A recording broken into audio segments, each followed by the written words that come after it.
Nicolas Bézier. Bonjour. Bonjour Nicolas est naturellement un ambassadeur du bonheur à la base, puis aussi il est formé à l'écriture optimiste, il est le premier qui a été formé à l'écriture optimiste, maintenant il l'a amené à Toronto. Oui, Il effectivement. vit à Toronto, comment ça se passe, cher? Très très bien. Voilà, donc c'est ça, je suis dramathérapeute depuis 4 ans maintenant Ouais. que je suis revenu à Toronto. La dramathérapie, en fait, c'est la branche de l'art-thérapie qui tourne autour des arts du spectacle. Donc je travaille principalement par rapport au théâtre, mais également un petit peu par rapport au mouvement, pour se reconnecter au corps, aux sensations dans le corps, et puis de là faire ressortir les émotions d'une manière différente. Et je travaille aussi avec l'écriture optimiste, effectivement, puisque tu m'y as formé ça fait combien de temps maintenant? Peut-être 6 ans au moins, je pense. Même 7. Oui, Ouais, 6 ou vrai, 7 ans. ouais, waouh, Voilà, waouh. donc je donne également des ateliers d'écriture optimiste. Par exemple, dernièrement, il n'y a pas longtemps, j'ai travaillé avec un groupe de personnes réfugiées qui étaient dans un foyer d'accueil. Et voilà, ça s'est très bien passé. Oui.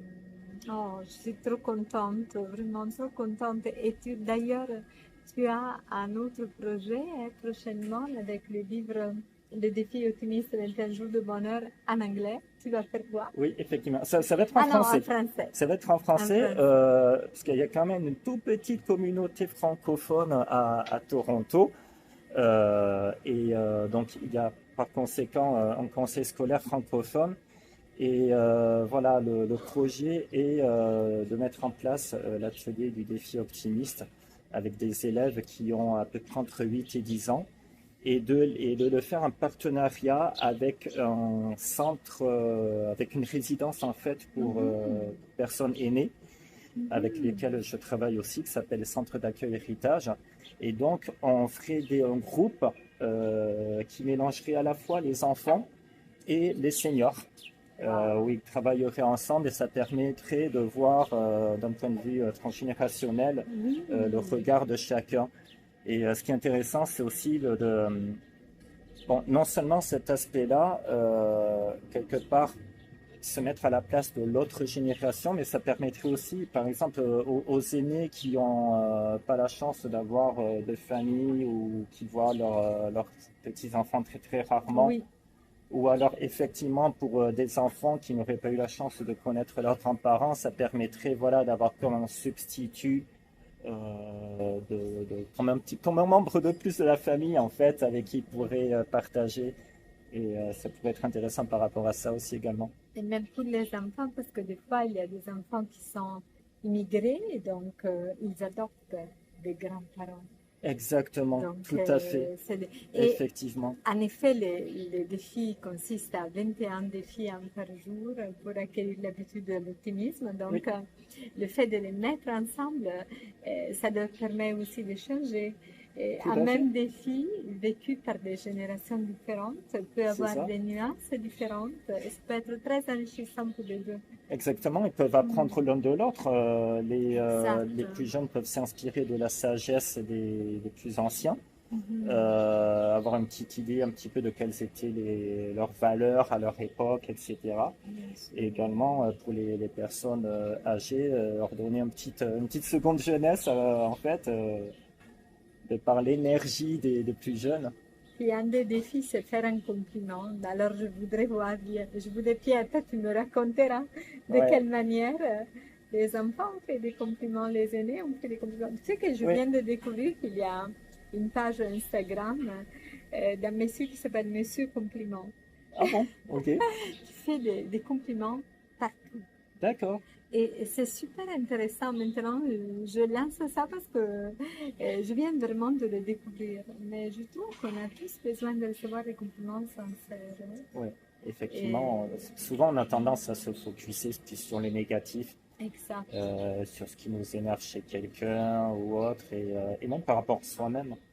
Euh, Mais oui. Honnêtement, moi par exemple, je donnais dernièrement un atelier auprès d'un ensemble d'écoles également. Bon, c'était un atelier différent qui tournait autour du thème de la prévention des addictions, où là je me servais par contre du théâtre, de la dramathérapie. Donc mettre en place des improvisations où les enfants étaient plongés dans des mises en situation par rapport aux addictions.